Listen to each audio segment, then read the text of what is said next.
준비한 내용은 미중 간에 여러 가지 지금 이제는 돌이킬 수 없는 상태가 됐습니다. 여기가 더 이상 함께 공존하기가 쉽지 않은 그런 사이가 돼버렸고, 이렇다 보니까 AI 관련돼서도 지금 현재 보면 상당히 많은 부분에서 서로 부딪히고 있는 것 같아요. 이른바 AI 패권 전쟁이라고도 볼 수 있을 정도로 지금 현재 많은 부분에서 또 치열한 경쟁을 하고 있습니다. 그런 측면에서 오늘 또 계속해서 어제에 이어서 어제까지 쭉 며칠 했던 게 창신 메모리, 중국의 반도체 관련된 것, 여기에 대해서 여러 가지 좀 짚어봤는데, 오늘은 그래서 그 중에서도 또 관심이 우리가 갈 수밖에 없는 미중 간의 AI 이 경쟁, 이 패권 전쟁이 어디까지 돼 있는지 비교를 한번 해보겠습니다. 미국과 중국에 대한 AI 비교. 그래서 오늘 토론 주제와 소주제를 올리고 여기에 관련된 내용을 함께 좀 얘기를 나눠보는 시간을 갖겠습니다.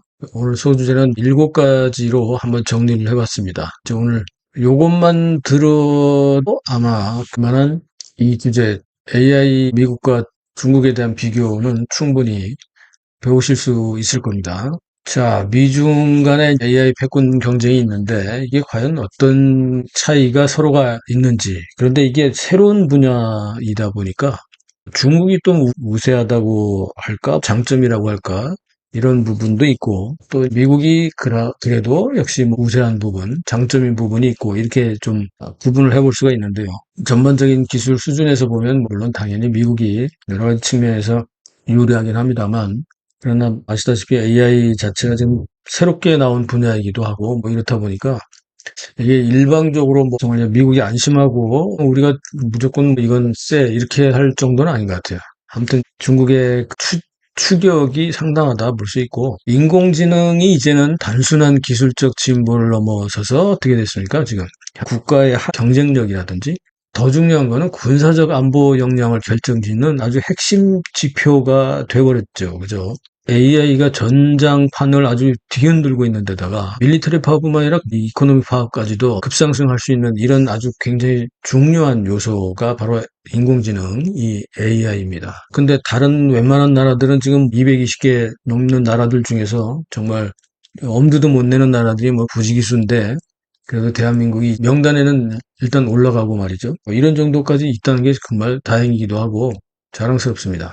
자, 과거의 AI 경쟁이 알고리즘 좀 더 고도화시키거나 벤치마크 점수를 확보하거나 하는 소프트웨어 중심의 싸움이었다고 본다면, 지금은 국가의 모든 자산, 에너지, 자본, 광물 이런 것들을 모두 총집결해야 하는 국가 대 국가의 총력전 양상으로 진화하고 있습니다. 과거가 AI가 민간 기업들 간의 경쟁, 그리고 국가가 거기서 뒷받침을 해주거나 이런 거였다면, 이제는 이건 국가대표끼리의 무한 경쟁이 돼버린 상태가 됐습니다. 그 와중에도 미국과 중국 간의 치열한 새로운 시장이자 신패권 전쟁이 AI 분야에서 치열하게 전개되고 있는데요. 어떤지 한번 살펴보도록 하겠습니다.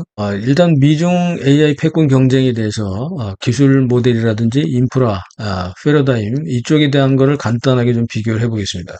최근에 발표된 스탠포드 AI 인덱스 2026에 따르면요, 미국과 중국 간의 최상위 LLM이라고 하죠. LLM 거대 언어 모델, 라지 랭귀지 모델. 그래서 이 거대 언어 모델인 LLM 이 성능 격차는 이게 이제 미국과 중국 간에 2.7%까지 축소가 되었다. 이 얘기는 이제 기술적 성능 차이가 거의 임계점에 도달했다.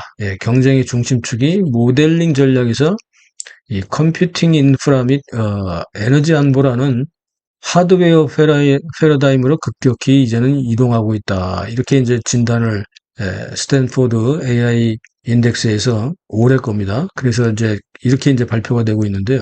이런 패러다임이 전환하는 과정에 양국이 그렇다면 어떤 쪽에 소프트웨어 쪽이 강하냐, 하드웨어 쪽이 강하냐, 이런 미국과 중국이 보유한 전략적 우위라든지, 그 다음에 그럼 약한 고리, 이 한계는 어딘지 이거를 이제 좀 한번 살펴볼 필요가 있죠. 그것이 이제 우리한테도 당연히 이제 참고가 되고, 어떻게 해야 되는지, 뭐, 방향성이랄까, 뭐, 이런 것들이 되니까. 연구 및 특허 역량 같은 데를 또 구조적으로 대조를 좀 해보면, 이건 아주 현격하게 둘로 확 나눠버리게 되는데요. 하여튼 중국 같은 경우는 양적으로는 무조건 뭐 이쪽이 쓸고 있습니다. 특허와 관련된 논문이라든지 이런 걸 보면 전 세계에 관련된 특허 출원이 69.7% 점유하고 있고 논문 수는 23.2%로 세계 1위를 하고 있을 정도입니다. 그런데 미국은 양적 공세보다는 질적 우위 및 원천 기술 쪽을 독점하고 있는데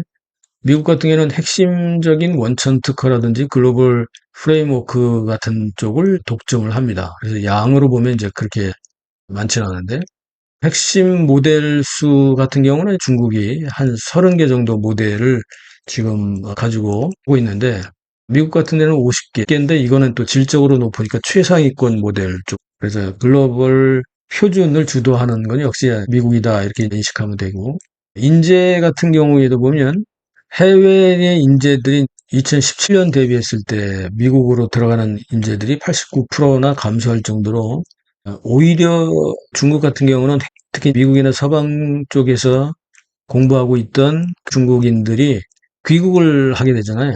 그래서 인재들이 귀국해서 돌으니까 중국이 오히려 인재 유입은 미국보다는 앞서고 미국은 인재가 계속 빠져나가는 그런 상황이다. 연구 네트워크 상황으로 비교를 해보면 중국 내 산업 협력에 관련된 네트워크는 역시 연구가 고립되는 상황이고 그리고 미국 같은 데는 글로벌 기업이라든지 대학이라든지 이런 쪽에 산학 연구가 유기적이고 글로벌 네트워킹을 갖고 있죠. 근데 중국이 비록 앞에서 말씀드렸던 대로 논문 수가 세계 1위고 전 세계 특허 출원량의 69.7%를 차지하고 있다고는 하지만 이게 사실 질적으로 보면 이 논문들이 소위 말하면 문제 있는 논문 많다. 질적으로도 좀 수준이 낮은 논문들이 많다. 그냥 수량만 막 뽑아내는 거죠.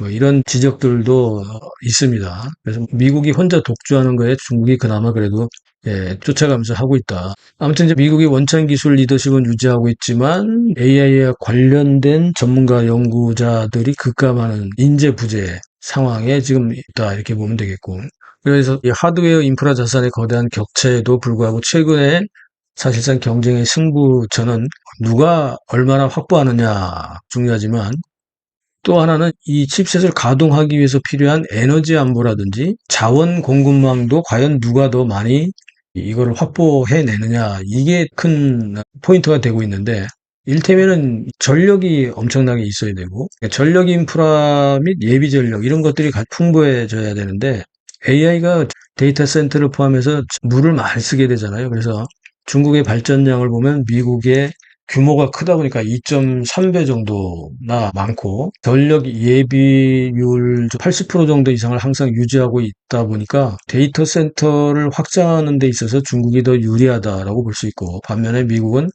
사실상 미국이 투자를 안 했던 거죠. 그러니까 미국의 지금 고질적인 문제는 전력망이 노후화돼 있어서 로스분이 많은 데다가 전력이 부족해요, 항상. 아무튼 이제 미국은 이렇게 노후화된 전력망, 전력 부족 이러다 보니까 데이터 센터가 만들기가 쉽지가 않습니다. 그래서 데이터 센터를 어디에 짓겠다고 했다가 그쪽 전력이 뭐 민간부터 먼저 가야 되잖아요.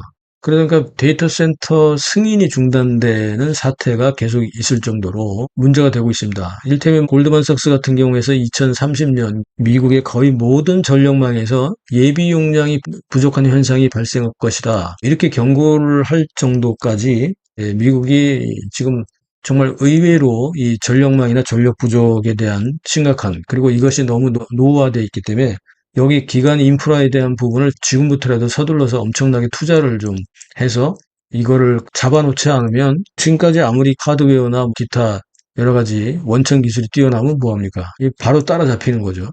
그래서 미국이 이런 것도 이제 발등에 불이 떨어져 있다. 핵심 광물 공급망적인 측면을 보자면 AID 하드웨어 제조의 필수 원료가 히토류. 여기서 중국 같은 경우는 어쨌든 지금까지는 히토류 채굴의 60% 그리고 정년이 전 세계에서 91% 독점하고 있습니다. 그러면 이제 미국이 오늘날 첨단 칩 설계나 이런 걸 통제한다면 중국은 미래의 칩 제작에 필요한 핵심 광물 공급망을 장악하고 있다. 이런 거죠. 서로 이제 견제를 할 수 있는 그런 게 중국에도 카드가 있다. 이런 거가 되는 거고. 이렇다 보니까 미국이 기술과 자본이 우위이긴 하지만 전력 인프라 부족이라는 자체의 물리적 한계에 부딪히고 중국은 풍부한 전력 그리고 광물 자원 이쪽에서 공급망 우위를 가지고 있지만 미국의 기술적 압박에 또 고전을 하고 있고 서로 이런 상황이 되는 거죠.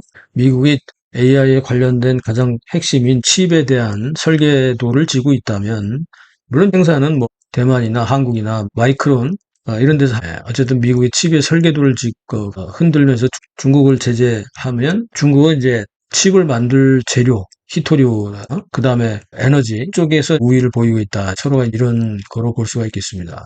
그렇다면 미국 쪽에서 10대 기업들은 핵심 지식재산권 쪽에 어떤 쪽으로 되어 있냐면 이를테면 코어와 같은 원천 기술, 원천 기초 기술, 그리고 시스템 관련된 이런 쪽이 이제 독점이 되어 있는데 이를테면 IBM이라든지 마이크로소프트, 인텔, 구글 이런 미국의 최상위 기업들의 그 특허는 하드웨어 구조를 연동해서 지배하는 소위 프로세서 핵심 뭐 아키텍처라든지 이런 설비, 고성능 인공 기반의 머신러닝 연산 기초 모델, 뭐 핵심 기베드 칩셋 특허를 원천적으로 딱 잡아놓고 그래서 이런 기술 같은 경우는 아래의 서브 기술들이 이 기본적인 가장 중요한 기술 생태계를 못 벗어나게 촘촘하게 특허로 딱 막아놓은 거죠.